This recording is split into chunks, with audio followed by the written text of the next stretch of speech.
کیا وہ تقسیم کرتے ہیں تیرے رب کی رحمت کو؟ نحنو قسمنا بینہم،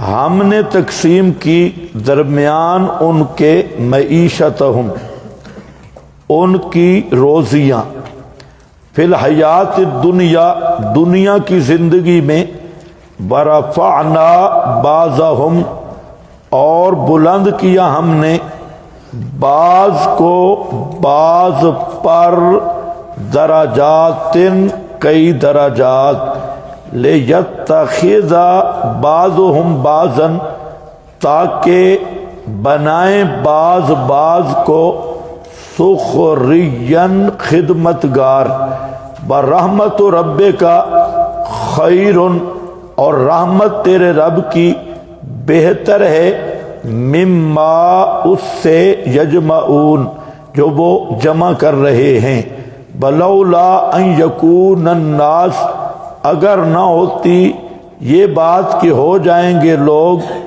امتم واحدہ، ایک ہی جماعت کافرہ، لجعلنا، البتہ کر دیتے ہم، واسطے ان لوگوں کے جو انکار کرتے ہیں رحمان کا، لبیوتہم، ان کے گھروں کے لیے چھتیں، من فضۃ، چاندی کی، اور سیڑھیاں اوپر ان کے چڑھتے ہیں، ولبیوتہم، اور واسطے ان کے گھروں کے، چوکھٹ اور سررن علیہا یتکئون، ان کے ابواب اور چوکھٹ اوپر اس کے وہ تکیہ لگاتے ہیں، بزخرفن، اور دیتے ہم ان کو سونا، بَإِنَّ كُلُّ ذَلِكَ لَمَّا مَتَاعُ الْحَيَاةِ الدُّنْيَا، اور ان کلو ذالک، اور نہیں یہ سب کا سب مگر سامان حیات دنیاوی کا، والآخرت، اور آخرت تیرے رب کے ہاں، للمتقین، واسطے پرہیزگاروں کی ہے۔ یہاں مسئلہ یہ ہے، اہم یقسمون، اوپر بیان ہوا تھا لولا نزل ھذا القرآن، وہ کہتے کہ یہ قرآن اگر اللہ کی جانب سے ہے تو ہمارے بڑے بڑے اکابر بزرگ ہیں، یہ ان پہ کیوں نازل نہیں ہوا، یہ محمد مصطفیٰ پہ کیوں نازل ہوا؟ اس کا جواب دیا کہ یہ اللہ کا انتخاب ہے، اللہ یجتبی، اللہ یستفی من الملائکۃ رسلا ومن الناس، یہ نبوت انتخاب الہی ہے، تم کون ہو مشورہ دینے والے کہ فلاں کو دینی تھی اور فلاں کو دینی تھی؟ تو اب اس کی ایک مثال پیش کی، فرمایا دیکھیں کہ روزیاں تقسیم کرنا، جسمانی رزق، یہ ان کے اختیار میں ہے یا ہمارے اختیار میں؟ روزیاں تقسیم کرنا یہ کس کا اختیار ہے؟ تو فرمایا جیسے جسمانی رزق میرے اختیار میں ہے، میری مرضی میں جس کو تھوڑا دوں یا زیادہ دوں، تو روحانی رزق نبوت یہ بھی میرا اختیار ہے، میں جس کو چاہوں یہ نبوت عطا کروں۔ تم کون ہو مشورہ دینے والے؟ اہم یقسمون رحمت ربک، کیا یہ ہیں مشرک تقسیم کرنے والے تیرے رب کی رحمت، یعنی نبوت، یا رحمت ربک سے مراد ہے نبوت، یہ تقسیم کریں گے؟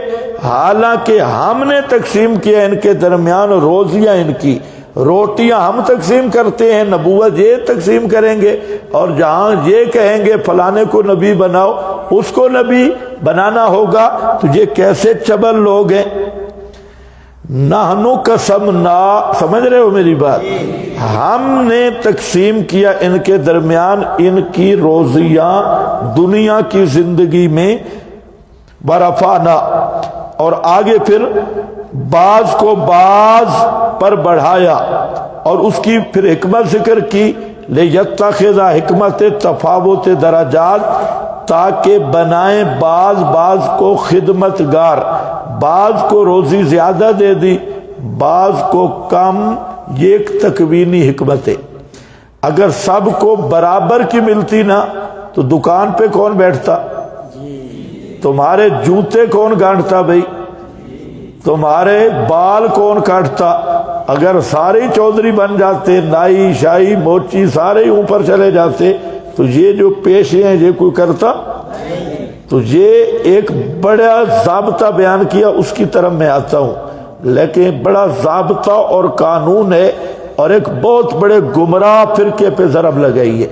اب ذرا پہلے ایک نئے گمراہ فرقے کو دیکھ لو، نحنو قسمنا بینہم، بریلویوں اور شیعوں کا، شیعوں تو خیر تفویض کے قائل ہیں اور بریلوی بھی، دونوں کا ایک عقیدہ ہے، اور وہ یہ ہے کہ معطی اللہ ہے اور قاسم نعم محمد الرسول اللہ صلی اللہ علیہ وسلم اور انبیاء اولیاء۔ کیا عقیدہ ہے؟ معطی اللہ اور قاسم نعم۔ احمد رضا خان نے لکھا ہے کہ کوئی نعمت روحانی یا جسمانی، مادی یا فلانی، وہ ساری تعمیم کر کے کہ جو بٹی ہے یا بٹ رہی ہے، تقسیم ہوئی ہے یا ہو رہی ہے یا آئندہ ہوگی، وہ سب محمد الرسول اللہ صلی اللہ علیہ وسلم ہی تقسیم کر رہے ہیں۔ رزق ہو، صحت ہو، اور بیماری ہو، اولاد ہو، اور کوئی چیز ہو، تو وہ کہتے ہیں کہ یہ سب محمد الرسول اللہ صلی اللہ علیہ وسلم تقسیم کرتے ہیں۔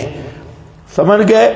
اسی طرح دیوان محمدی ہے، ان بریلویوں کی کتاب جو احمد رضا کا خلیفہ ہے، تو وہ کہتا ہے دیندہ خدا ہے بنڈیندہ محمد، دیندہ خدا ہے بنڈیندہ محمد، دیتا اللہ ہے لیکن تقسیم محمد الرسول اللہ صلی اللہ علیہ وسلم۔ اچھا، پھر آپ تک رکتے نہیں، آپ کا نام لیتے ہیں، اس کے بعد تقسیم جو ہوتی ہے آگے ہر پیر فقیر وہ تقسیم کرتا ہے، اور ان کے مولوی مثال دیتی ہیں کہ ایک آدمی دعوت کرے، چودھری صاحب نے دعوت کی اور اس نے سالن اور روٹی تقسیم کرنے کے لیے بندوں کی ڈیوٹی لگائی اور وہ تقسیم کر رہے ہیں۔ اب ایک آدمی اس قاسم کی طرف تو نہ جائے اور چودھری کے پاس جائے کہ مجھے آپ سالن دے، تو یہ چودھری کی بے ادبی ہوگی یا نہیں؟ تو کہتے ہیں اللہ نے کائنات بنائی، یہ دعوت ہے، اور اس میں تقسیم پہ ڈیوٹی محمد رسول اللہ کی ہے اور پیروں فقیروں کی ہے۔ اس لیے اگر اللہ سے مانگو تو یہ ایسے ہے کہ جیسے اس دائی سے تم مانگ رہے ہو، تو ہمیں کس سے مانگنا ہوگا؟ جو تقسیم کرنے والے ہیں۔ فلسفہ سمجھ آئے؟ اس فلسفے کی بنیاد بخاری اور مسلم کی ایک حدیث پہ رکھی، اور وہ ہے انما انا قاسم واللہ یؤتی، میں قاسم ہوں اور اللہ دینے والا ہے۔ تو یہ حدیث آ گئی، تو اس حدیث پر بنیاد رکھی، اور اس پر بہت زیادہ کفریات کی بنیاد پھر آگے قائم کی۔ پھر قاسم کئی بنائے، ایک قاسم بن کے پھر ہر پیر قاسم ہے، ہر فقیر قاسم ہے، پھر اللہ نے کائنات بنائی اور حوالے پیروں فقیروں کے کر دی، یہ جس کو چاہیں دیں۔ احمد رضا خان نے لکھا ہے کہ حضرت علی جو ہیں وہ قسیم الجنت والنار ہے، قیامت کے دن جنت اور جہنم کی تقسیم بھی حضرت علی کریں گے، اور باقی یہ جتنے چھوٹے چھوٹے پاور والے پیر ہیں، ان سب کا دعویٰ ہے کہ قیامت والے دن ہماری ڈیوٹیاں ہوں گی، اور یہ اپنے اپنے مریدوں کو لیتے بھاگ نکلیں گے۔ فرشتے بیچارے دیکھیں گے بھئی اب حساب کس کا لیں، سارے پیر تے گئے، مرید پیچھے وہاں بھی یہی بچنا ہے۔ توجہ ہے؟ یہ بڑی بات ہے۔ تو یاد رکھو دوستو بزرگوں، یہ آیت نسکتی آپ کے سامنے، اس کے اندر ذرا غور کرو، جواب دے رہا ہوں۔ نحنو قسمنا حسر ہے، ہم ہی تقسیم کرتے ہیں۔ نحنو قسمنا، ہم ہی تقسیم کرتے ہیں، ہم نے ہی تقسیم کی درمیان ان کے روزیاں، ان کی معیشت عام ہے، سب نعم متعلقہ معیشت کے اس کو شامل ہے، ان کی روزیاں دنیا کی زندگی میں۔ ورفعنا، اور اس تقسیم میں جو ہم نے تقسیم کی، اس تقسیم میں بلند کیا ہم نے بعض کو اوپر بعض کے، ازروئے درجات کے، بعض کو ہم نے تقسیم میں زیادہ روزی دی ہے، بعض کو روزی کم دی۔ تو یہ آیت نسکتی ہے کہ قاسم بھی اللہ ہے اور موتی بھی اللہ ہے۔ اب دوستو بزرگوں، کیوں نہیں بول رہے؟ بولو گے تو ترجمہ آپ میں نے کرنا ہے، زیادہ تفصیل نہیں کروں گا، سبق کو اپنے مقام پہ جانا ہے، لیکن یہ مسئلہ درمیان میں آ گیا، جلدی ختم کرو۔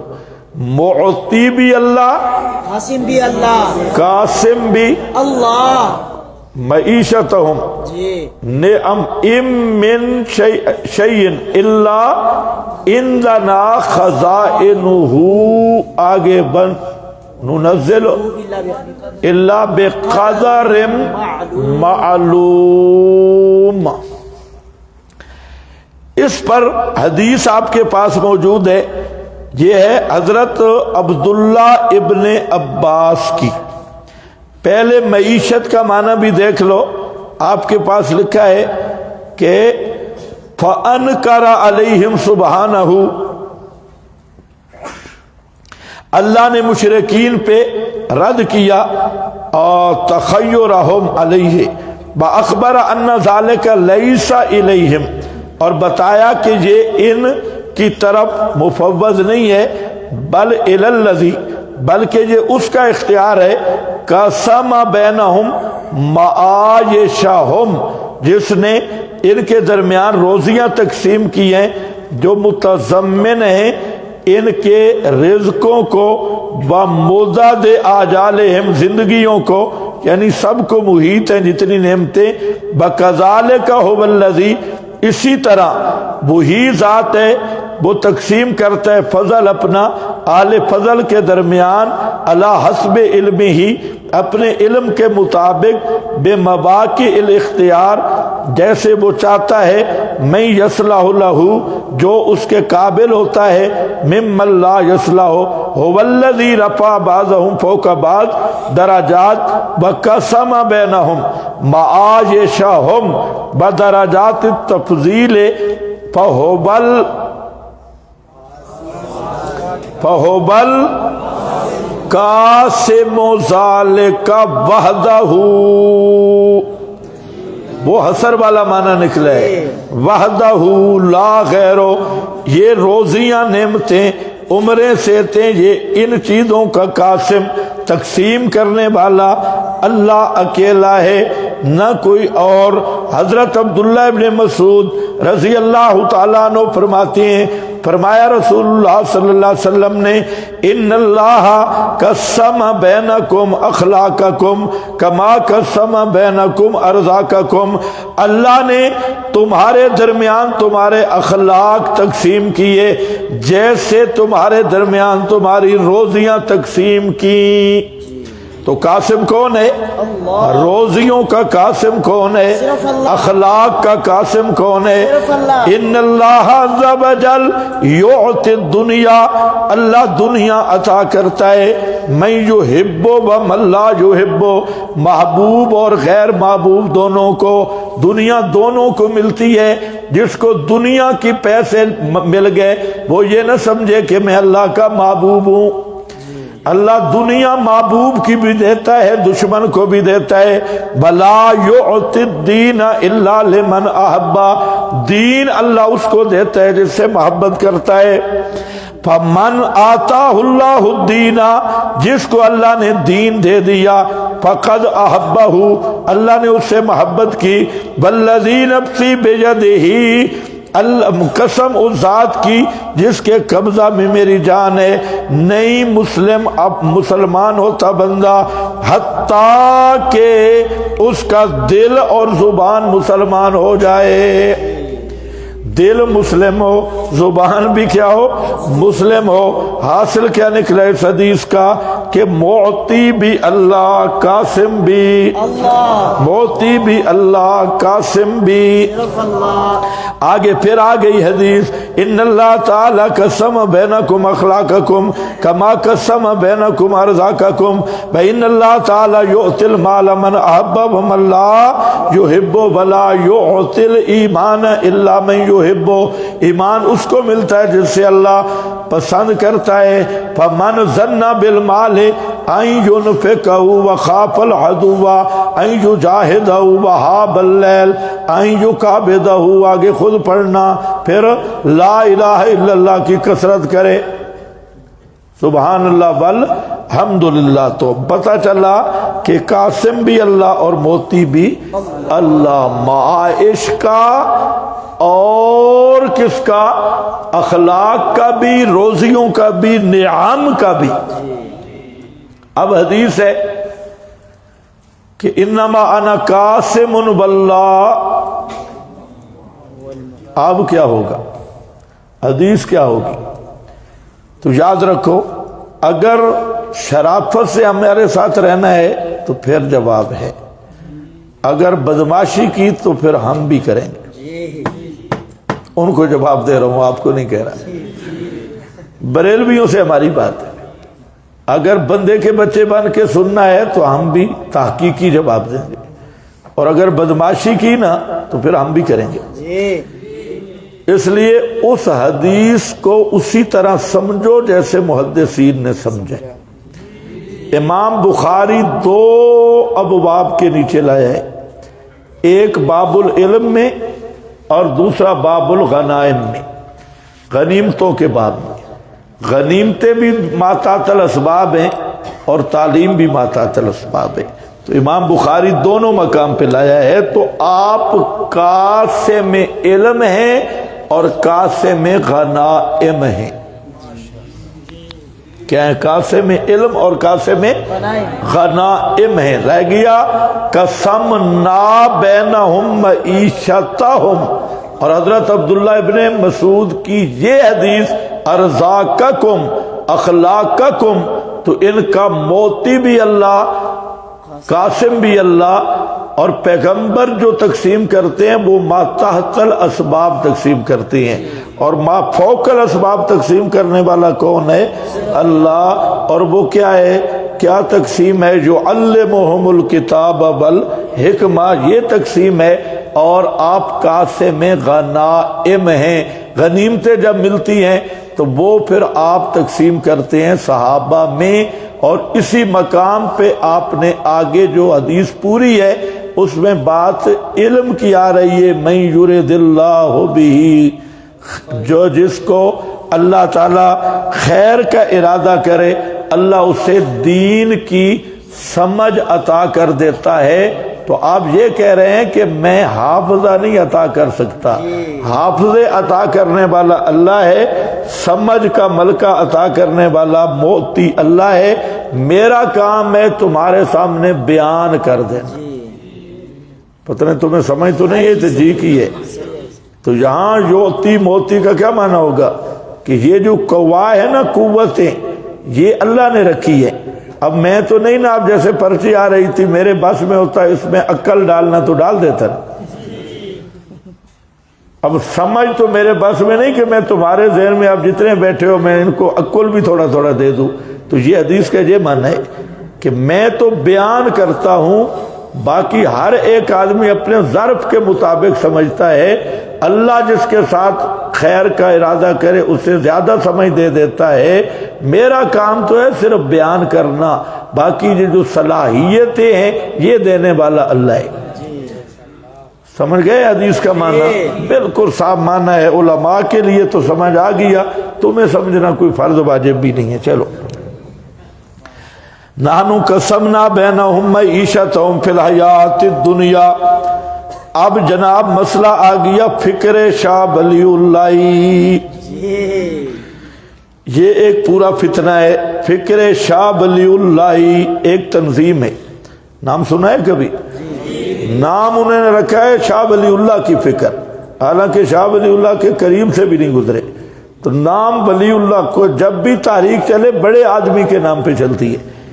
اس تنظیم کا اور اس طرح اور بھی سوشلزم کی اور اس طرح کی بڑی تنظیمیں ابھی میں بذات نہیں کرتا، صرف آپ کو مجمل سا بتاتا ہوں کہ ان کا نظریہ ہے کہ تمام لوگوں میں مساوات ہونی چاہیے. تمام لوگوں میں کیا ہونی چاہیے؟ تمام میں معیشت اور پیسہ برابر ہونا چاہیے. یہ پیسے میں کسی کے پاس کم کسی کے پاس زیادہ تو وہ کہتے ہیں یہ ظلم ہے. جتنے افراد ہیں سب معیشت میں کیا ہونے چاہیے؟ برابر. تو یہ مساوات کا. میرا ان سے ایک مناظرہ ہوا تھا، وہ ہمارے علاقے میں لاہور میں رہتا تھا، بڑا ان کا سرغنہ تھا. تو مجھے ساتھیوں نے کہا کہ وہ سب کو خراب کر رہا ہے. میں گھر گیا تو انہوں نے کہا وہ آپ سے گفتگو کرنا چاہتا ہے. میں نے کہا لے آؤ. اس سے پہلے میرا واسطہ نہیں پڑا تھا ان سے. یہ پہلے مجھے اس وقت یہ پتہ ہی نہیں تھا کہ یہ کہتے کیا ہے. تو میں نے کہا چلو لے آؤ دیکھتے ہیں. تو وہ لے آئے. تو وہ موٹر سائیکل پہ آیا. میں اپنے گھر میں تھا، بیٹھ گیا. میں نے کہا آپ اپنا دعویٰ بیان کریں. اس نے یہی دعویٰ بیان کیا کہ دیکھیں تمام انسان برابر ہیں اور بعض وسائل پہ قابض ہیں، بعض زمینوں پہ قابض ہیں، بعض کے پاس زمینیں نہیں. تو معیشت کے معاملہ میں توازن ہونا چاہیے اور سب کے پاس ہر چیز برابر ہونی چاہیے. اس پر اس نے بات کی. میں نے کہا بہت اچھا، آپ اس پہ عمل بھی کریں گے یا صرف تقریر کریں گے؟ اس نے کہا عمل بھی کروں گا. میں نے کہا میرے پاس موٹر سائیکل نہیں ہے، آپ کب سے چلا رہے ہیں یہ موٹر سائیکل؟ اس نے کہا 1 سال. میں نے کہا 1 سال مجھے دے دے، آج سے شروع کریں. میں نے کہا تیرے نقطہ نظر سے مجھے اختلاف ہی نہیں ہے، بالکل برابر ہونا چاہیے. موٹر سائیکل میرے حوالے کر. اب میں اس کو کہتا موٹر سائیکل دے، وہ نہیں دیتا تھا. میں نے کہا تجھ سے بڑا ظالم کوئی نہیں ہے. ابھی تو یہی ظلم بیان کر رہا تھا کہ معیشت برابر ہونا چاہیے. 1 سال تو نے موٹر سائیکل چلا دیا، اب 1 سال میں چلاؤں گا، برابری تو تب ہوگی نا. نہیں تو غاصب بھی ہے، تو ظالم بھی ہے، بے ایمان بھی ہے، اور تو دعوت دے رہا ہے، عمل نہیں کر رہا.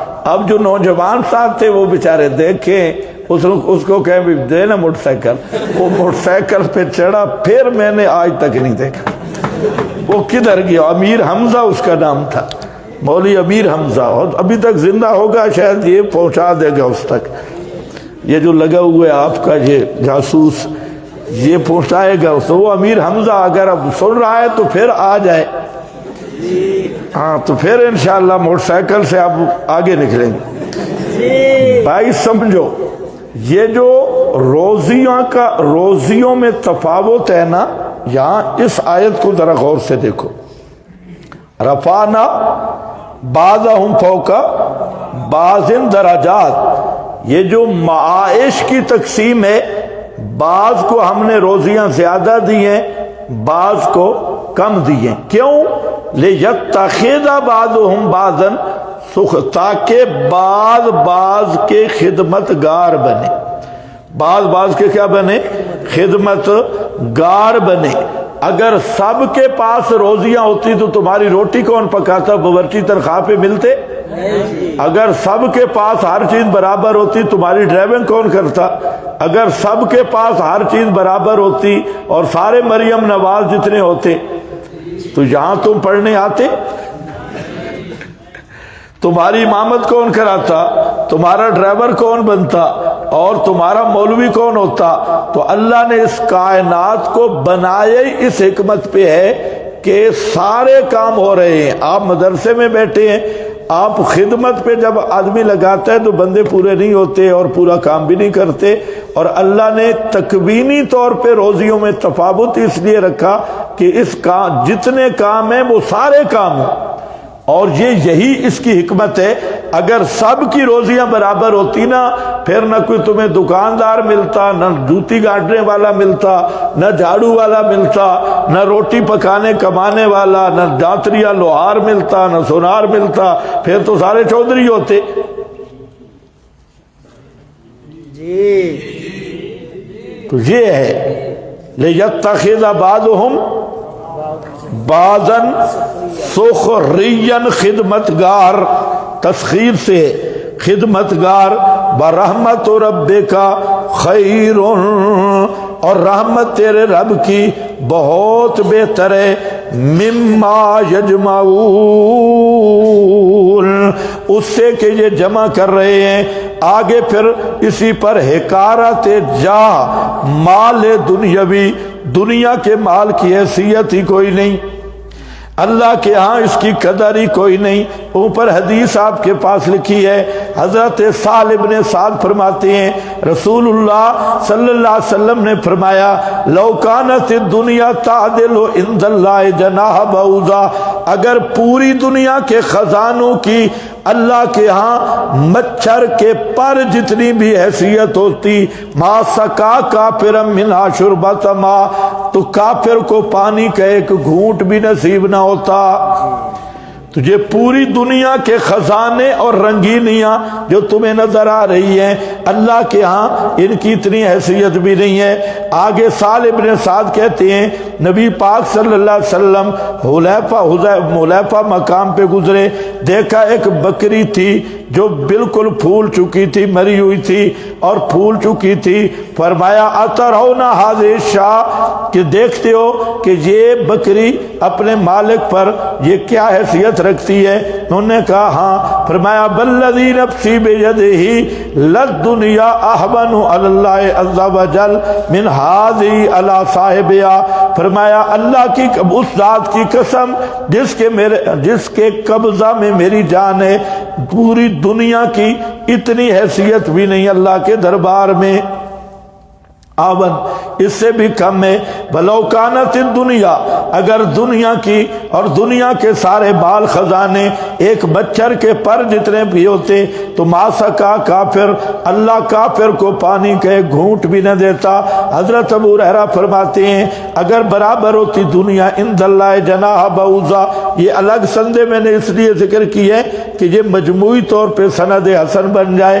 عن جابر بن عبداللہ ان رسول اللہ صلی اللہ علیہ وسلم مر بسوق، حضرت جابر بن عبداللہ فرماتے ہیں نبی پاک صلی اللہ علیہ وسلم بازار سے گزرے اور دیکھا کہ ایک بکری کا بچہ مرا ہوا تھا، فَتَنَابَلَهُ فَأَخَذَهُ، آپ نے اس کے کان سے پکڑا، ثم قال ايكم يحب ان هذا له بدرهم، آپ نے فرمایا ہے کوئی تم میں سے جو اس بچے کو ایک درہم کے بدلے خرید لے، بدرہم، فقالوا ما نحب انه لنا بشيء، انہوں نے کہا ہم تو مفت لینے کے لیے بھی نہیں تیار، وما نصنع به، اس کو ہم کیا کریں گے؟ قال اتحبون انه لكم، قالوا والله لو كان حيا كان عیبن فیہ، یہ جو بچہ تھا بکری کا بھی تو مرا ہوا ہے اور مردار ہے، اگر زندہ بھی ہوتا تو اس میں عیب تھا کیونکہ یہ اس میں خاص سک تھا۔ فکیف وہو میت، فقال فواللہ، آپ نے فرمایا کہ اللہ کے ہاں دنیا کی اس مردہ پٹھورے جتنی قیمت بھی نہیں، اس کے پیچھے رات دن لگے ہیں، مولوی سب سے زیادہ بیان کرتے ہیں لیکن بیچ نہیں گل بڑی اتے اتے ہی رہی ہے۔ ساری دنیا شے کیا ہے بھائی؟ دنیا کی یہی حیثیت ہے۔ اس لیے اللہ فرماتے ہیں کہ لولا، اگر یہ بات نہ ہوتی کہ سارے لوگ کافر بن جائیں گے، حکمت ہے، ورنہ تو کیا ہوتا، ہم جو کافر ہیں نا ان کے گھروں کی چھتیں بھی سونے کی بنا دیتے، سیڑھیاں بھی، اور ان کو ہم سونے سے مالا مال کر دیتے، یعنی حیثیت ہی کوئی نہیں اس سونے اور مال کی. فرمایا ہے کیا ان کل ذالک لما متاع الحیات الدنیا، یہ سب کا سب دنیا کا عارضی حقیر قلیل نفع ہے. اس میں رکھا کیا ہے؟ بل آخرت عند ربک، اور آخرت تیرے رب کے ہاں وہ کس کو ملے گی؟ للمتقین. کس کو ہوگی؟ متقین کو. متقی کون ہے؟ من اتقى الشرک، من اتقى الشرک، روح المانی ہے جو شرک سے بچ گیا وہی متقی ہے، اس کو آخرت ملے گی. یہ تزہید حکارت مال جاہ مال دنیاوی، دنیاوی بکار اور عزتیں، اس کی حقیقت بیان کر دی. کیونکہ دنیا کی محبت ہو تو مسئلہ کی طرف توجہ ہی نہیں ہوتی. مسئلہ وہی سمجھتا ہے جس میں آخرت کی فکر پیدا ہو جائے. تو پیغمبر کریم صلی اللہ علیہ وسلم کی تربیت آپ دیکھ لیں، صحابہ کی کیسے تربیت کی اور دنیا کی محبت کیسے دلوں سے نکالی. بکری کا مرا ہوا بچہ لوگے یہ تربیت نبوی ہے. اس لیے یاد رکھو، ہم ملا بنیں گے، مولوی بنیں گے، مسئلہ توحید کی اہمیت تب ہوگی کہ پہلے لوگوں کو آخرت کی طرف متوجہ بھی کرنا ہوگا. اور دنیا آج تو مادیت کا دور ہے، اور آج کا سب سے بڑے فتنوں میں سے ایک مادہ پرستی ہے. اور اس مادہ پرستی اور ظاہر پرستی کا فتنہ سب سے زیادہ مولویوں پہ سوار ہے. مولوی یہی چاہتا ہے کہ میری پوزیشن اونچی ہو، میرے مرید زیادہ ہوں اور واہ واہ ہو، اور میرے سامنے لوگ نعرے لگائیں اور لوگ کھڑے ہوں، میں وہاں سے آؤں، میرا استقبال ہو رہا ہو. یہ جائے لوگ واہ واہ واہ کریں اور کہیں حضرت صاحب تھے، حضرت صاحب، امام شاہ ولی اللہ صاحب تھے، امام ابن تیمیہ صاحب تھے، فلانا صاحب تھے، سارے صاحب بن کے یہ حب جائے. اور مجھے مال ملے، کوٹھی ہو، بنگلے ہوں، اور میری بڑی ٹور ٹار ہو. تو یہ ساری دنیا کی محبت ہے. جب تک یہ بت نہیں ٹوٹے گا نا، دنیا استعمال کرو. سمجھدار وہ آدمی ہے جس کو اللہ نے دنیا دی ہے نا، تو وہ دنیا کو دین پہ خرچ کرتا ہے. یہ آخرت کی کھیتی بن رہی ہے. تو اس لیے دعا یہ کرنی چاہیے کہ اللہ ہمیں حضرت عثمان والی دولت عطا کرے، قارون والی نہیں. جس کے پاس دنیا ہے اور اللہ کے راستے پہ خرچ کرنے پہ دل منقبض ہو رہا ہے تو سمجھے یہ قارون کا وارث ہے. قارون کے پاس تھوڑا مال تھا، اور جس کے پاس حلال مال ہے اور وہ اللہ کے راستے پہ خرچ کر رہا ہے، سمجھے یہ حضرت عثمان کا وارث ہے. حضرت عثمان، حضرت ابو بکر، صحابہ نے اپنا سارا مال دین پہ لگا دیا.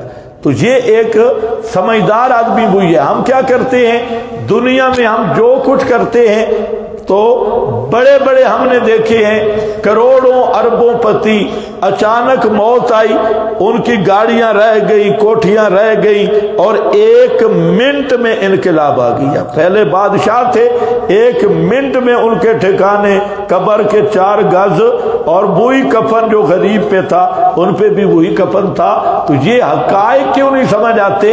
اور سارا کچھ مسئلے کا انکار ہوتا ہے دنیا کی محبت میں. سمجھ گئے میری بات؟ دنیا کی محبت 3 چیزیں ہیں: زان، زار، زمین. زان رنا پیچھے، زار مال پیچھے، زمین جائیداد پیچھے، کوٹھیاں پیچھے، یہی اس کے پیچھے، یہی دنیا کی محبت ہے. فرمایا یہ کوئی چیز نہیں، یہ سب کا کیا ہے؟ ان کلو ذالک لما. لما اللہ کے معنی میں ہے، ان نافیہ ہے. یہ سارے کا سارا کیا ہے؟ متاع الحیات الدنیا. متاع کا معنی سمجھا چکا ہوں. ہیں بڑا حقیر قلیل نہ پائے ذلیل نہ پائے، اصل چیز آخرت ہے، ہاں، اور آخرت ملے گی موحدوں کو، للمتقین۔ اب یہ درمیان کا مضمون آیا، اب مضمون آ رہا ہے من یعشو عن ذکر الرحمن، یہ شروع صورت کے متعلق ہے، وہ انہو فی ام الکتاب لدینا لعلی حکیم۔ آپا نظر وہ یہ نہیں مانتے بے ایمان، اتنی اونچی کتاب کو بھی نہیں ماننے کے لیے تیار، قرآن پاک کو۔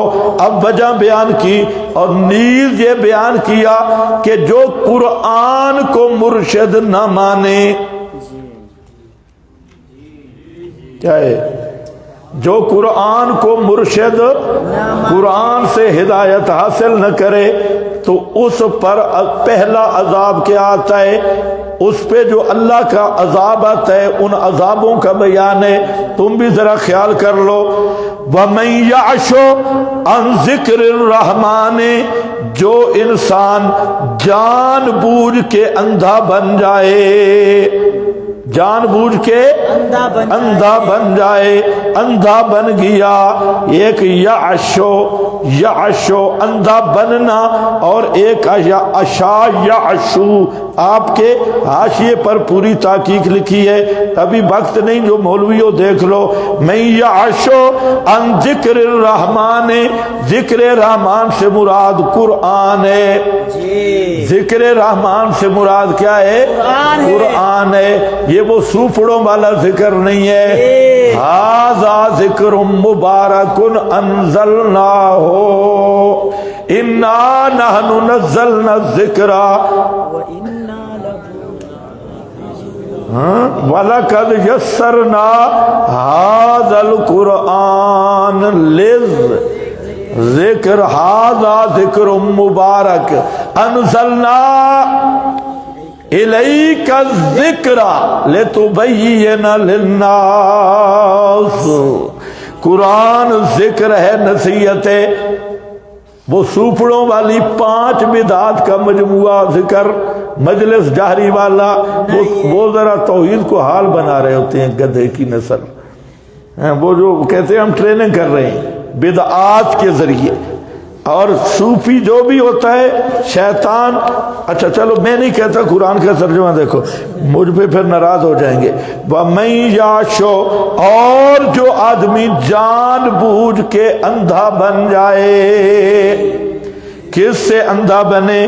قرآن سے، نہ مانے ذکر رحمان کو۔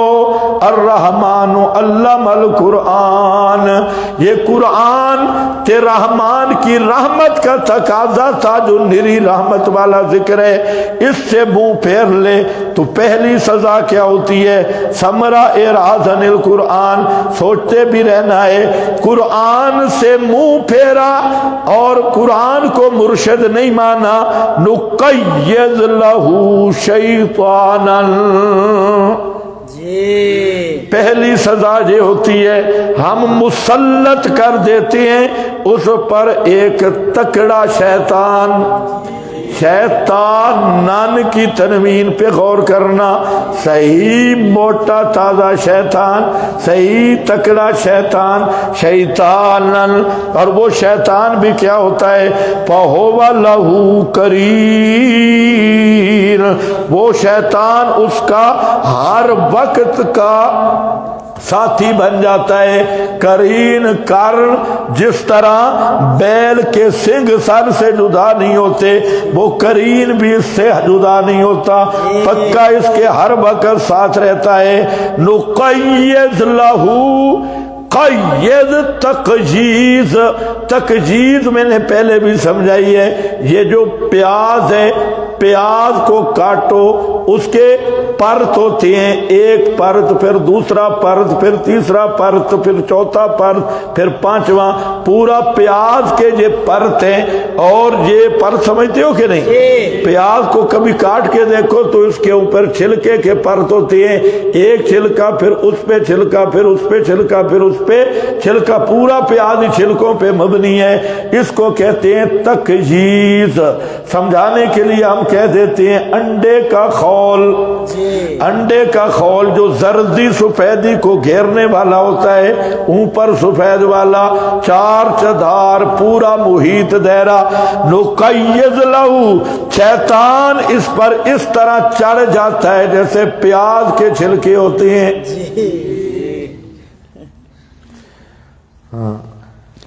تو یہ شیطان جنی بھی اور انسی بھی، انسی شیطان بھی جنی شیطان بھی، کوئی پیر مل جائے گا، جی ہاں ہوگا بد عقیدہ بدتی، اب یہ اس کے پاس گیا ہے تزکیہ کرانے اور حال بنانے گیا ہے، اور کال ہی ختم ہو جائے گا۔ جب عقیدہ ہی ختم ہو گیا تو حال اس کے باپ کا بنے گا، عقیدہ ہی برباد ہو گیا۔ اکثر یہی ہوتا ہے، اور آج کے زمانے میں بدعتی پیر، مشرک پیر، مداہن پیر، اور سچا مرشد وہ ہے جو اللہ کے نبی کی دعوت کو اخلاص کے ساتھ پیش کرے۔ جی اب تو جی میرا خیال ہے ڈھیلی ہو گئی ہے، پورا ٹائم میں دیکھ رہا ہوں ابھی بڑے۔ نقیض لہو شیطانا، مسلط کر دیتے ہیں اس پر شیطان، کوئی خطیب شیطان، کوئی شیخ الحدیث شیطان، کوئی شیخ الاسلام کی صورت میں شیطان، کوئی جناب پیر کی صورت میں شیطان، کوئی ساتھی کی صورت میں شیطان، اور کوئی جنی شیطان، کوئی انسی شیطان۔ یہ پہلی سزا ملتی ہے، اس لیے قرآن پر چنگل لگاؤ، مضبوطی سے تھامو، مسئلہ آگے آ رہا ہے۔ فَهُوَ لَهُ قَرِينٌ، اب اِنَّهُمْ مشغلہ شیاطین، شیطان کیا کرتے ہیں اور ان کا مشغلہ کیا ہوتا ہے؟ بے شک وہ شیاطین، یہ ہم ضمیر آئی ہے نا، آپ کو تو خیر اشکال نہیں ہونا چاہیے، ہوا تو پھر بتا دینا۔ مشغلہ شیاطین، بے شک وہ لَيَصُدُّونَهُمْ، وہ کن کو؟ مورثین عن القرآن کو، جو قرآن کو مرشد نہیں مانتے، وہ شیاطین ان کو روکتے ہیں عن السبیل، راہ توحید سے، وَيَحْسَبُونَ، اور ثمرہ تسلط، اور وہ گمان کرتے ہیں، أَنَّهُمْ مُهْتَدُونَ، کہ وہ ہدایت پہ ہیں، ہوتے گمراہ ہیں۔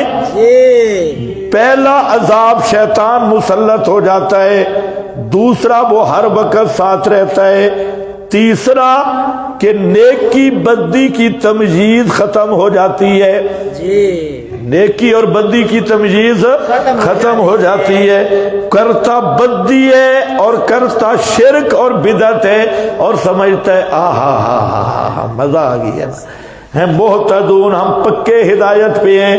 تو یہ ہر بدعتی میں مشترک بیماری ہے۔ یہ سورہ کہف کا مضمون بھی آیا ہے، اس میں بھی کیا ہے کہ یحسبون انہم یحسنون صنعا، گمان یہ کرتے ہیں کہ یہ ہم بڑا اچھا کام کر رہے ہیں، اور اب تو نام بھی کیا رکھا ہے، بدعت حسنہ، یحسنون صنعا۔ دل یہی کہ مولوی کہتے ہیں یہ بدعت ہے، پر بدعت حسنہ ہے، نیکی والی، نیک سونی بدعت ہے، بدعت بھی سونی نکل آئی۔ میرا خیال ہے بدعت بھی مریم نواز کی طرح باہر سے کوئی سرجری کرا کے پہنچی ہے، سرجری ہے بالکل، اندر سے بدعت اسی طرح کبھی ہوتی ہے، لیکن سرجری والی بدعت آ گئی، بدعت حسنہ، میک اپ والی بدعت۔ ایک مولوی سے میں نے پوچھا بھئی بدعت حسنہ کس کو کہتے ہیں؟ اس نے کہا، بڑا مولوی، اس نے کہا کہ جس میں نیت صحیح ہوتی ہے۔ بدعت حسنہ وہ ہوتی ہے جس میں نیت صحیح۔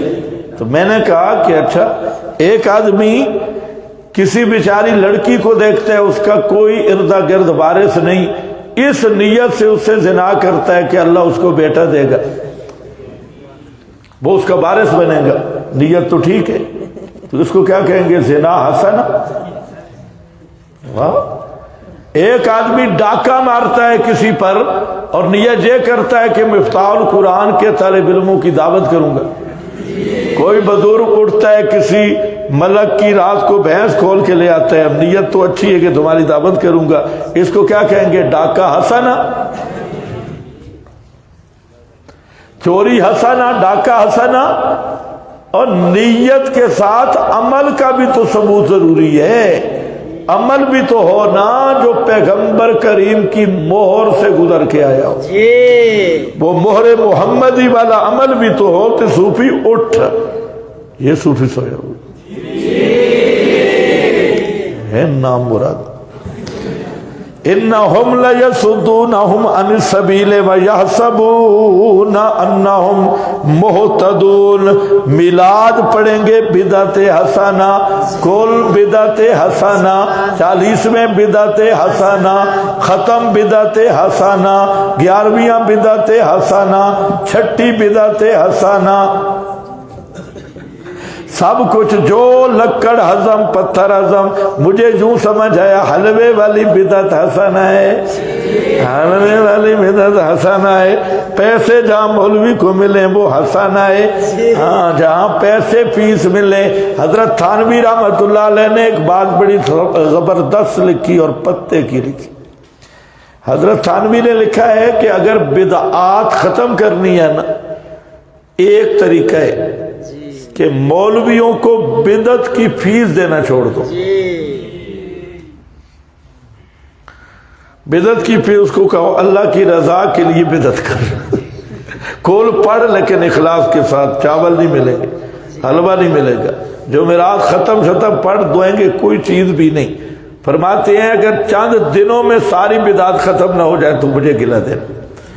یہ اس مولوی کو ہر چیز ملتی ہے بدعت پہ اور یہ کرتا اس لیے، ورنہ نہیں۔ جہاں میرے پاس ایک آدمی آئے جہاں قریب کا تھا سیکٹر کا، میرے پاس آ گیا اور بڑا پہلے تو ڈر رہا تھا، تو پھر قریب آیا اور مجھے کہتا ہے کہ ختم پڑھنا ہے جی۔ میں نے کہا کہ کس طرح، کس کا ختم؟ کہتے میری والدہ فوت ہوئی، تو ختم کے لیے میں نے سنا ہے کہ آپ بڑے مولوی ہیں تو میں آپ کے پاس آیا ہوں۔ میں نے کہا بہت اچھی بات ہے، کتنے پیسے دے گا؟ بڑے مولوی کے پاس آئے تو پیسے بھی زیادہ لگیں گے۔ میں نے کہا کتنے پیسے دے گا؟ کہتے استاد جی خوش ہو گیا، پہلے ڈرا ہوا تھا، خوش ہو گیا، کہتے استاد جی آپ جتنے کہیں میں دوں گا۔ میں نے کہا آپ بتائیں کتنے پیسے دے گا؟ وہ بڑا مالدار تھا، خیر کہتے آپ جو کہیں، 1,00,000 2 4 5 دو آپ کہیں ہم دیں گے، آپ بات کریں، ختم پڑھنا ہے ضرور، میری والدہ تھی۔ میں نے کہا ٹھیک ہے، 4 5 6 7 10 لاکھ تک دے سکتا ہے ختم، پھر ٹیٹ کر کے پڑھیں گے۔ اگر 10 لاکھ زیادہ دے، ختم بہترین اخلاص سے پڑھیں۔ اس نے کہا جی میں تو تیار ہوں، میرا ادھر ہے پتہ نہیں کہ باہر ملازمت ہے کیا۔ بہرحال میں نے کہا آؤ مکتبے میں بیٹھتی، اس کو لے گیا، اس نے سمجھا کوئی سودا طے ہو رہا ہے۔ میں نے کہا مسئلہ یہ ہے، آپ نے مجھے کہا کہ جتنے پیسے آپ مانگیں، جتنے 5 6 7 آپ دے سکتے ہیں، لاکھ بھی۔ میں آپ کو ایک بات بتاتا ہوں، اگر آپ میری بات سمجھ سکتی ہے۔ کہتا ہے جی آپ بتائیں۔ میں نے کہا یہ جو ختموں والی رسم ہے نا، اس میں آپ کی اماں جان کو ایک ذرا ثواب بھی نہیں ہوگا، اور یہ طریقہ بھی نہیں ایصال ثواب کا جو تم نے بنایا۔ تو اس نے کہا کیا کروں؟ میں نے کہا یہ تو مولویوں کی روٹی روزی کا مسئلہ ہے۔ میں نے کہا آپ اندازہ کر، مجھے پیسے پیارے نہیں، مجھے نہیں ضرورت، میں آپ سے پڑھنا، میں نے کب تھا، میں نے طالب علموں کو بھیجنا تھا، تو 5 6 لاکھ روپیہ تو میں 1 منٹ میں زبان ہلانی تھی، آپ نے مجھے دے دینا تھا، تو مجھے یہ پیارے نہیں لگتے، آپ اس بات کو سوچے۔ تو وہ کہتے ہیں ہاں یہ بات تو ہے۔ میں نے کہا میں کیوں نہیں لے رہا؟ اگر میں آپ سے پیسے لوں، یہ آپ کے ساتھ فراڈ ہے، اور 2 فراڈ ہیں، ایک تو میں مسئلہ چھپا رہا ہوں اس پیسے کے پیچھے، دوسرا آپ سے میں فراڈ کر کے لے رہا ہوں۔ اس لیے خبردار، یہ جو قرآن خوانی کی رسمیں بنی ہوئی ہیں یہ سب بدعات کے قبیلے سے ہیں، اور مولویوں نے معیشت بنائی ہے، یہ نہیں۔ آپ نے اگر اپنی والدہ کے لیے ایصال ثواب کرنا ہے، اور والدہ بھی مواحدہ تھی، تو اس کے لیے طریقہ ہے آپ صدقہ جاریہ کریں، جہاں آپ کا دل مطمئن ہو، کسی مرکز میں، مسجد میں، لیکن مسجد میں شرط ہے کہ وہ مشرکوں کی اور بدعتیوں کی نہ ہو، تو آپ وہاں اپنے ہاتھ سے لگائیں، تو وہ جب تک رہے گا صدقہ جاریہ ہوگا، اور 5-6 لاکھ بھی نہیں، 5-6 روپے بھی لگا دے کسی صحیح جگہ پہ تو یہ ایصال ثواب ہوگا اور یہی صدقہ جاری ہے۔ خیر میں نے اسے سمجھا دیا، وہ اٹھا صحیح لیکن صحیح مطمئن نہیں ہوا، اٹھا تو ہے لیکن ختم والا چسکے وہ پکا تھا، شیطان بہت خبیث ہے، تو وہ اس پہ تو وہ چلا گیا۔ اسی طرح اور بھی کئی واقعات ہیں، لیکن ہم تلا گنگ میں تھے، وہاں ایک آدمی جو تھا وہ باہر ملک رہتا تھا۔ اچھا چلو یہ واقعہ میں بعد میں بتاؤں گا، ابھی ٹائم نہیں، چلو آگے۔ عن السبیل ویحسبون انہم مہتدون حتی اذا جاءنا، شیطان مسلط ہوتا ہے کرتے بدعت شرک ہیں، الہاد کفر ضد کا، اور سمجھتے ہیں کہ وہ ہدایت پہ ہیں، یہ اسی بھول میں رہتے ہیں، حتیٰ کہ جب آئے گا ہمارے پاس کیا کہتا ہوگا، قال یا لیت بینی، کہے گا ہائے کاش و پیرا، ہائے کاش و خنزیرا، او پیر جو گلے پڑا تھا اصلاح کے لیے، قال یا لیت بینی وبینک بعد المشرقین، کاش میرے اور تیرے درمیان مشرقین کی دوری ہوتی، مشرقین یعنی مشرق مغرب کی دوری ہوتی، میں تیرا منہ بھی نہ دیکھا ہوتا پیر جی، استاد جی اور فلانا جی، تیرے اور میرے درمیان اتنی دوری ہوتی، فبئس القرین، کتنا برا ساتھی تھا، فَبَلَن يَنْفَعُكُمُ الْيَوْمَ، نہیں نفع دے گی تمہیں آج کے دن، جب کہ ظلم کیا تم نے، دنیا میں تم ظلم کر چکے ہو، اس ظلم تم کا معنی لکھا ہے اشرک، تم معالم خازن کا حوالہ ہے، تم مشرک تھے، شرک کیا، آج تمہیں کوئی نفع نہیں ملے گا، انکم فی العذاب مشترکون، آج پیر مرید دونوں جہنم میں رہیں گے۔ اس میں صرف پیر مرید مثال کے طور پہ میں نے کہا ہے، تمام کفر کے سرغنے مغوی اور ان کا شکار ہونے والے یہ سب کے سب مشترک ہوں گے عذاب میں۔ افا انت تسمع الصم، افا انتا، کیا آپ سنا سکتے ہیں بہرے کو، تسمع الصم او تہدی العمیا، یا آپ دکھا رہنمائی کر سکتے ہیں اندھے کی، ومن کان فی ضلال مبین، اور وہ آدمی جو مبتلا ہو بیچ کھلی گمراہی کے۔ مطلب یہ ہے کہ یہ جو مشرک ہیں یہ ضد کرتے ہیں اور مہر جباریت لگی ہے، ان کو یوں سمجھے بہرے ہیں، ان کو یوں سمجھے اندھے ہیں، اندھے بہرے کو کیا رہنمائی ہو سکتی ہے؟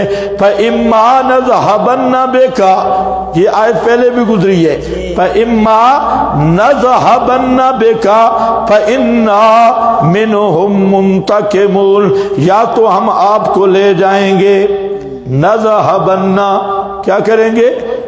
لے جائیں گے، لے جائیں گے، کیسے؟ نمیتا کا ذہاب بصورت موت، اب ہم آپ کو موت دے دیں گے، فَإِنَّا، اور بے شک ہم ان سے انتقام لینے والے ہیں، او نُرِيَنَّكَ، یا ہم آپ کو دکھا دیں گے، الَّذِي وَعَدْنَاهُمْ، وہ عذاب کے وعدہ کیا ہم نے ان سے، بے شک ہم ان پر اس کے پوری قدرت رکھتے ہیں۔ فَاسْتَمْسِكْ، اور دوستو بزرگوں مسئلہ پھر آ گئی ہے، پہلے آیا تھا اما نور جنہ کا بعض الذی، اور نتا وفا جنہ کا،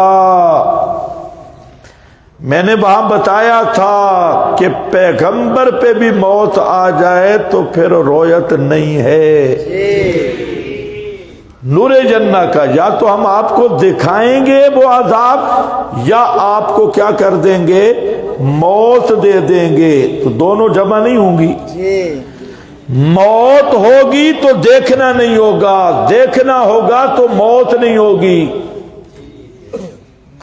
یہ نص قطعی ہے کہ پیغمبر کریم بھی موت کے بعد دنیا کی چیزوں کو دیکھ سکتے نہیں، اور جن کا عقیدہ ہے کہ روزے پہ ہم جاتے ہیں اور پیغمبر کریم دیکھتے ہیں کہ یہ داڑھی منڈا آیا ہے اور یہ فلانا آیا ہے، یہ کراچی کا فلانا آیا ہے، یہ پشاور لاہور کے اسلام آباد سے آیا ہے، اور آپ دیکھتے ہیں، وہ کٹر کافر ہے۔ کٹر کافر اس لیے کہ نص قطعی کا منکر ہے۔ اس نص قطعی کا کوئی اور معنی ہے تو کر کے دکھاؤ۔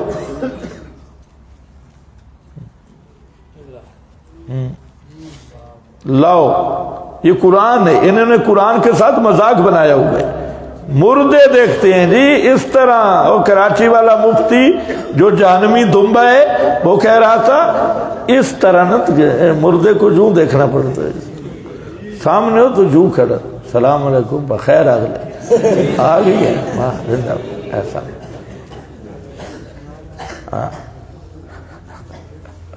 اور کئی کھتری کہہ رہے ہیں کہ ان کو کافر کہنا خوارج ہے، دور یہودی،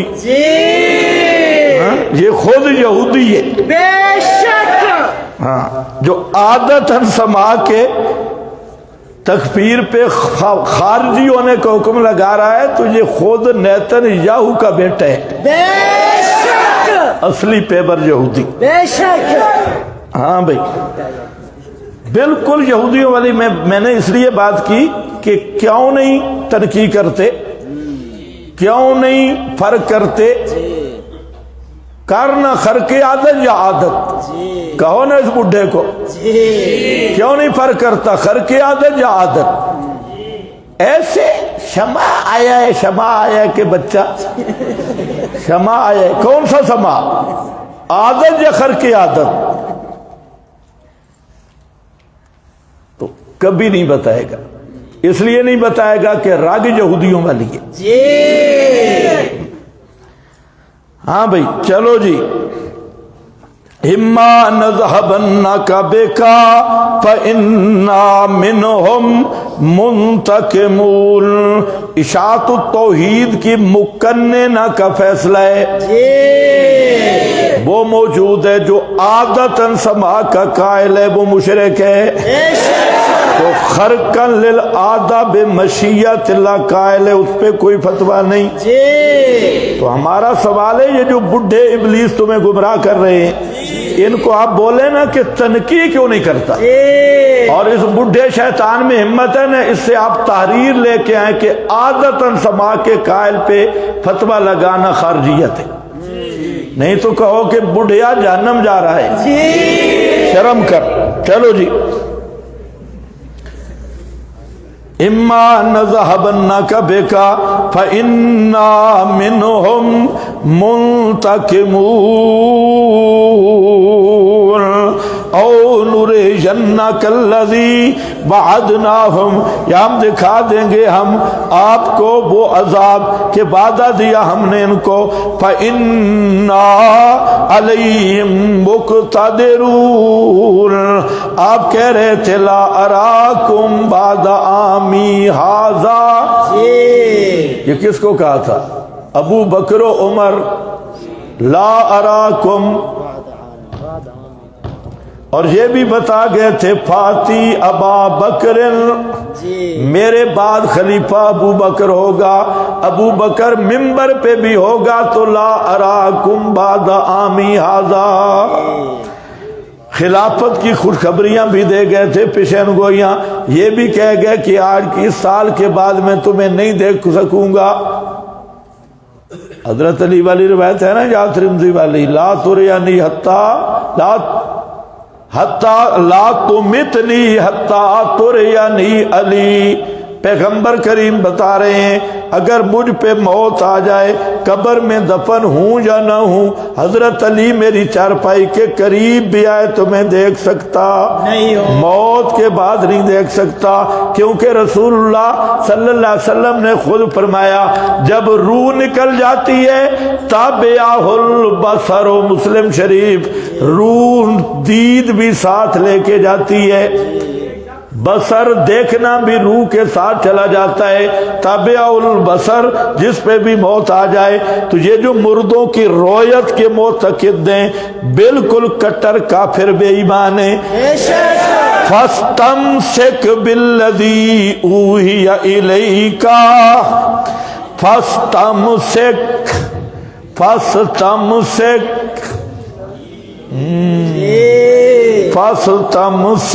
بڑا موقع پہ آیا ہے، فَاسْتَمْسِكْ چنگل لگا میرے پیغمبر، پنجابی میں صحیح معنی ہے جپا مار، جپا مار میرے پیغمبر، چنگل لگا میرے پیغمبر۔ اور جب رسا کشی ہو، کچھ ادھر کھینچتے ہیں کچھ ادھر، پھر جو پکا رسی کو چمٹ جاتے ہیں، تم پشتو میں کیا بولتے ہو؟ ہاں، چمٹ جاتے ہیں تو پھر وہ سینے کا زور لگا دیتی ہے اور پھر بالکل اس کو چک بھی مارتے ہیں، ان کے وہ جو کھلاڑی ہوتے ہیں ان کے یہ کندھے درد کرنے لگتی ہیں اور بالکل چی بٹ کے رسے کو پکا کرتے ہیں۔ فرمایا میرا پیغمبر سارے مولوی تیرے مقابل، سارے پیر تیرے مقابل، بڑے بڑے شیطان تیرے مقابل، لیکن پیغمبر کریم کو فرمایا یہ سارے ایک طرف زور لگا رہے ہیں، ہائے قرآن ائت بقرآن غیر ھذا، اس قرآن کو لے جا، اور یہ زور لگائیں گے میرا پیغمبر تو بھی زور لگا، ڈٹ جا قرآن پہ۔ فاستمسک بالذی، زیادت الحروف زیادت المبانی تدل علی زیادت المعانی۔ فاستمسک، پکے رہو گے ہاں، فاستمسک ڈٹ جا، پک جا۔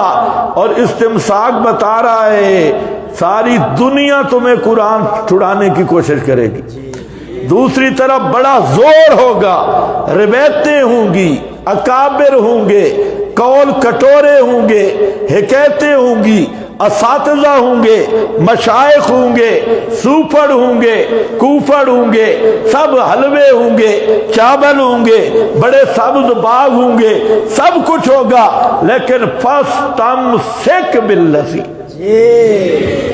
اسی پہ آپ نے انہیں اعتصمتم بہما، اگر ان کتاب و سنت پہ پکے رہے نا تو لن تضلوا، کسی کا باپ بھی تمہیں گمراہ نہیں کر سکتا، بشرطے کہ ہاں، لیکن کیا ہوگا؟ اعتصمتم بہما، رہنا پکا ہے۔ ہاں کیا کہ فرمایا کہ بس وہ تو ہو گیا، فاستمسک بالذی اوحی الیک، چنگ مضبوطی سے پکڑ میرے پیغمبر، بالذی اوحی الیک، اس کو کہ وحی کی گئی طرف تیرے یعنی قرآن، انکا، اور مولویوں کی پرواہ بھی نہ کر، یہ تجھ پہ فتوے لگاتے رہیں، تجھ پہ الزام لگاتے رہیں، تیرے خلاف بھونکتے رہیں، پرواہ نہ کر، کیوں؟ انکا علی صراط مستقیم، انکا علی صراط مستقیم، بے شک تو میرے پیغمبر بالکل سیدھی راہ پر ہے، سیدھی راہ پر۔ اللہ نے بتا دیا استمساک بالقرآن ہی صراط مستقیم ہے۔ استمساک بالقرآن ہی صراط مستقیم ہے، اسی پہ ڈٹ جانا صراط مستقیم ہے۔ وَإِنَّهُ لَذِكْرٌ لَكَ،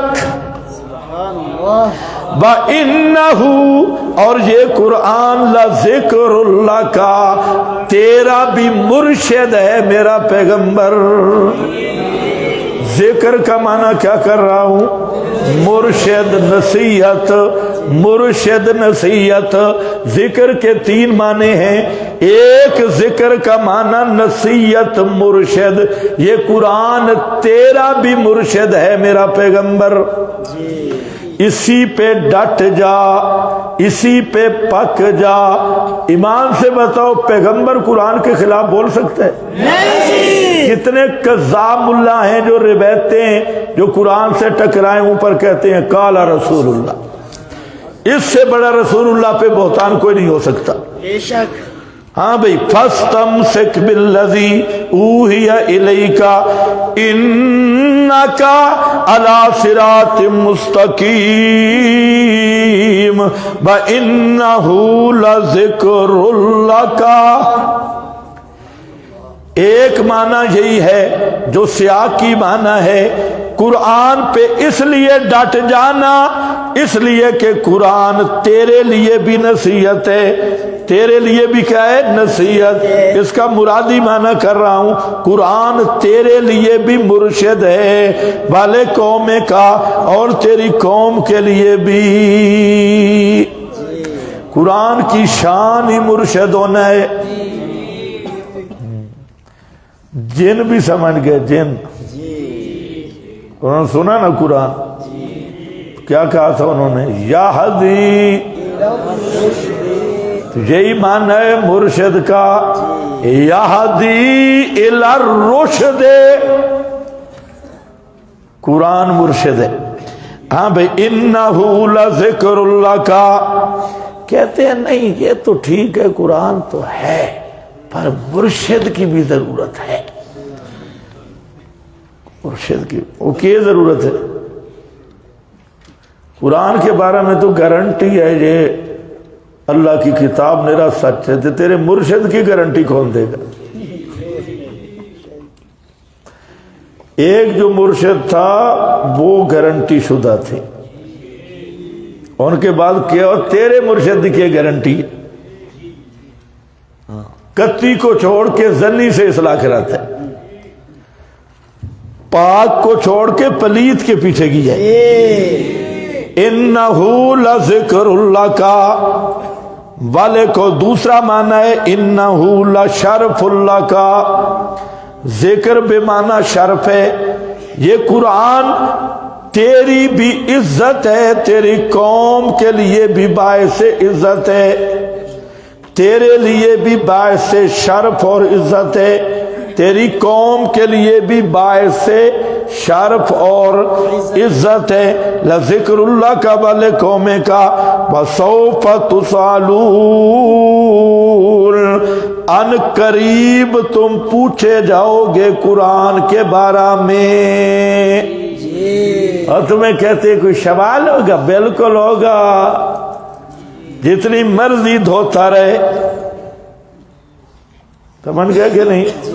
جتنی مرضی پانی اڑیلتا رہے، قرآن کے بارے میں سوال ہوگا۔ سوف تسألون، کس نے کس قدر قرآن کو مانا تھا، کتنا قرآن سے وفا کی تھی، یہ سوال ضرور ہوگا۔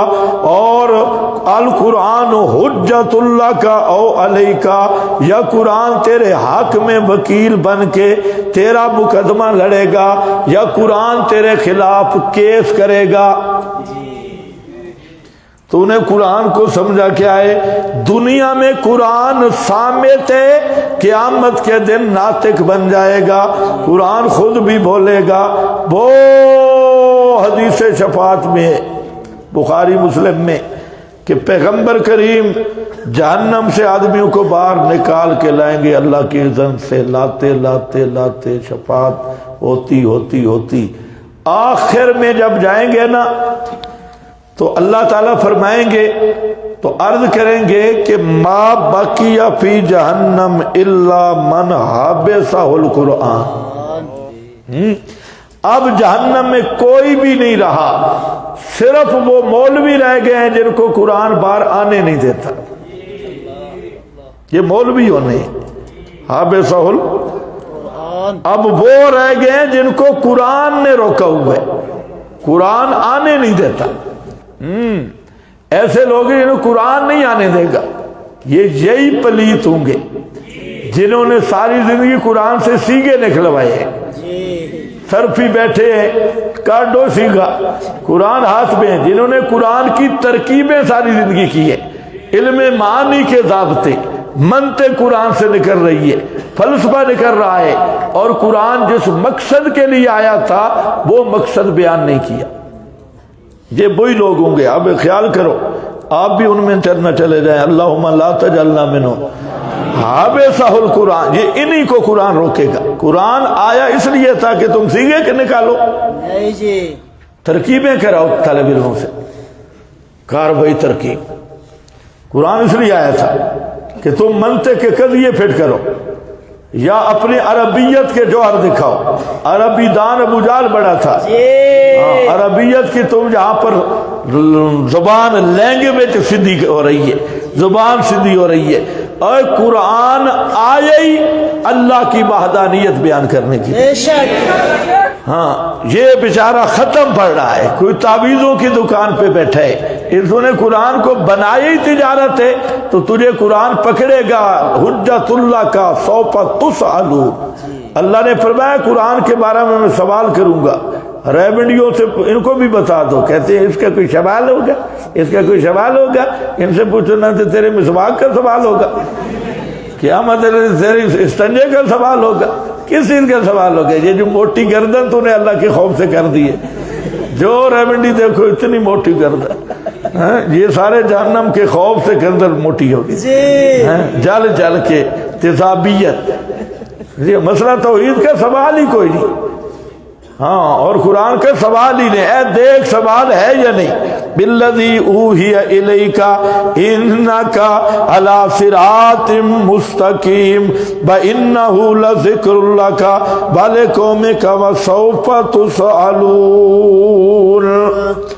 اچھا بس سبق جہاں 44 آیت پہ رک جائے. یہ جو حاشیہ ہے نا، اے بڑا عالی شان حاشیہ. من یعش عن ذکر الرحمن، امام نے کمال کر کے رکھ دیے. یہ عبارات جو علماء ہیں وہ ضرور پڑھیں. اگر میرے پاس وقت ہوا تو صبح انشاءاللہ چند عبارتیں میں پڑھوں گا. یہ اسی پہ ہیں من یعش عن ذکر الرحمن، اور پیچھے پڑھا تھا کیزنا لہم قرانا. قرآن جو مضمون شروع کرتا ہے اس کو پھر ختم نہیں کرتا، اس کا تکرار ہوتا ہے بار بار بار بار. یہ بھی وہی مضمون آیا ہے پیچھے والا. اور کچھ عبارتیں جو یہاں امام کی ہیں، سبحان اللہ کمال ہو گئی. امام نے جہاں جو پردے اٹھائے ہیں اور بہترین گفتگو کی ہے. اچھا ایک شکایت آ رہی ہے کہ آپ کی روٹی لیٹ ہو جاتی ہے،